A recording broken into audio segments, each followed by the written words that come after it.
नमस्कार दोस्तों, मेरा नाम डॉक्टर अरुण प्रकाश द्विवेदी है। मैं कैंसर सर्जन हूं। दोस्तों, आज का प्रश्न है, यदि वेजिटेरियन है या नॉन वेजिटेरियन है तो कैंसर का खतरा। दोस्तों, सर्वप्रथम यह जानने की ज़रूरत है, कुछ चीज़ें ऐसी हानिकारक हैं, चाहे वो वेजिटेरियन में हो चाहे वो नॉन वेजिटेरियन में हो, आपको पता होना चाहिए। जैसे एग्जांपल के तौर पे यदि हम एक सिंपल सी बात करते हैं, टोबैको चाहे वो वेजिटेरियन हो चाहे नॉन वेजिटेरियन हो, वो खाता है तो उससे कैंसर होना है, चाहे वो किसी भी फॉर्म में लो, चाहे वो च्युई फॉर्म में लो, चाहे स्मोक फॉर्म में लो, चाहे वो सिगार फॉर्म में लो, उससे डाइट का कोई लेना देना नहीं। कोई भी एडिक्टिव प्रोडक्ट यदि आप साथ में ले रहे हैं और आप चाहे वेजिटेरियन हो चाहे नॉन वेजिटेरियन हो, आपको कैंसर की कैटेगरी में आने में देर नहीं लगेगी। अब बात करते हैं हेल्दी लाइफस्टाइल की।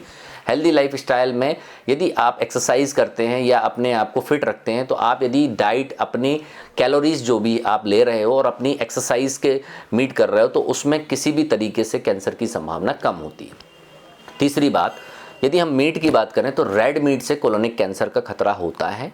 कुछ रिपोर्ट्स हैं, लेकिन ऐसा नहीं है कि कोई खा रहा है तो उसको 100% एसोसिएशन देखा गया है, या कोई अपनी लाइफ में सिर्फ फ्रूट्स खा रहा है और उसको कैंसर नहीं हो सकता है। ऐसा कहीं पे भी नहीं है। एक हेल्दी लाइफस्टाइल विद एक हेल्दी डाइटरी हैबिट से आपकी जो भी बायोमेडिकल पैरामीटर्स होते हैं वो नॉर्मल रहते हैं, फिट रहते हैं, हीलिंग अच्छी होती है और आपकी गट को भी टाइम मिलता है हील करने का।